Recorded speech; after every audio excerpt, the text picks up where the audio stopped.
Assalamualaikum warahmatullahi wabarakatuh dan salam sejahtera. Saya Cik Zaiti Syakila binti Muhammad Yusof, salah seorang pensyarah sijil perkhidmatan logistik dari Kolej Komuniti Cawangan Rantau Panjang dan Kolej Komuniti Pasir Mas, akan menerangkan secara ringkas mengenai pengajaran dan pembelajaran menggunakan inovasi sistem iFolio SIS. Sistem iFolio SIS ialah satu simulasi gabungan sistem EDI, iaitu Electronic Data Interchange secara gambaran yang berkonsepkan penulisan portfolio berasaskan web. Menurut LBAT 2020, EDI merupakan proses penghantaran dokumen perniagaan secara elektronik dari komputer satu syarikat ke komputer syarikat yang lain. Manakala portfolio pula telah ditambah baik dengan elemen penulisan yang berasaskan web dan bercirikan IR 4.0. Pensyarah akan memberi satu soalan kajian kes untuk diselesaikan oleh pelajar. Pelajar perlu mengisi maklumat di dalam setiap dokumentasi yang terlibat dalam aktiviti ekspor mengikut prosedur. Paparan dashboard dalam sistem iFolio SIS ini adalah fungsi utama yang perlu difahami terlebih dahulu di kalangan pelajar jurusan pengurusan logistik dan rangkaian bekalan. Ianya berkaitan dengan gambaran proses ekspor dan dokumentasi yang terlibat mengikut prosedur penghantaran secara FCL, iaitu Full Container Load menggunakan perkhidmatan intermodal, Fishiback, iaitu gabungan pengangkutan darat dan laut. Bagi saluran yang bermula dengan dokumen sales order dan ke atas secara menegak, ianya adalah berkaitan dengan proses penghantaran barang yang melibatkan pengangkutan darat. Manakala saluran yang bermula dengan sales order dan ke sisi kanan, ianya melibatkan proses penghantaran barang yang melibatkan pengangkutan laut dan perdagangan ekspor.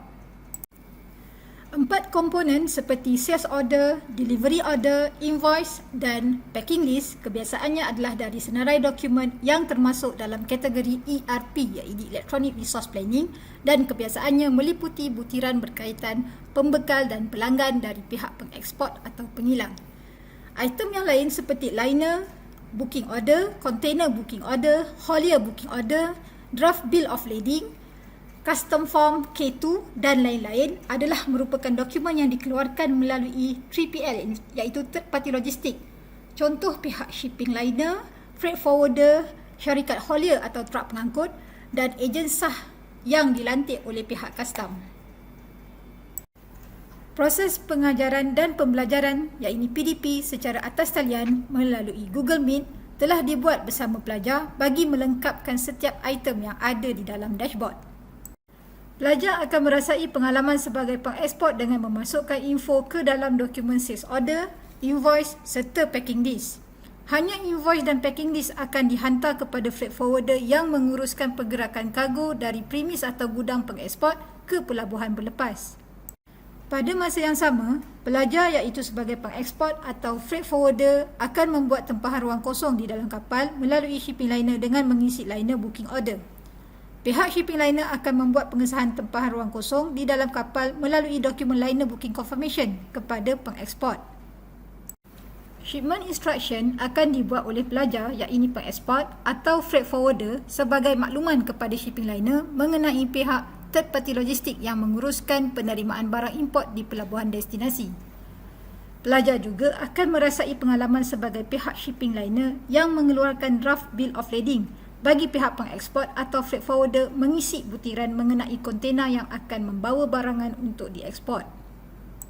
Selain daripada itu, pelajar juga akan mewakili freight forwarder dengan memasukkan info ke dalam container request order untuk diserahkan kepada pihak yang menguruskan penempatan kontena-kontena kosong iaitu container yard mengikut ketetapan di dalam liner booking confirmation.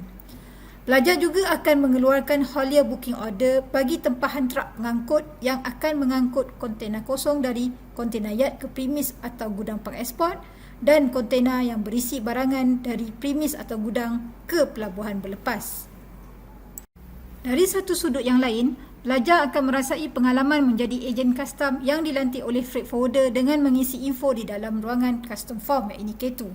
Kebanyakan info yang dimasukkan adalah daripada salinan invoice, packing list dan draft bill of lading yang mempunyai butiran lengkap mengenai barangan yang akan dieksport bagi tujuan pelepasan dari pihak custom. Setelah memasukkan info yang dikehendaki ke dalam setiap item pada dashboard tersebut, pelajar perlu mengemukakan teori huraian mengenai fungsi bagi setiap dokumen ekspor yang terlibat dan pengalaman menyelesaikan kajian kes melalui butiran info yang perlu diisi dalam setiap dokumen ke dalam ruangan portfolio. Pelajar boleh menyemak hasil kerja mereka dan melakukan pembetulan sekiranya perlu. Pelajar juga boleh mencetak dokumen dan penulisan portfolio bagi tujuan simpanan. Manakala bagi pensyarah penilai pula, ruangan dashboard pelajar yang perlu dinilai akan tertera dan pensyarah boleh memantau hasil kerja pelajar serta membuat penilaian dari masa ke semasa. Sekian dari kami. Wabillahi taufiq wal hidayah. Wassalamualaikum warahmatullahi wabarakatuh.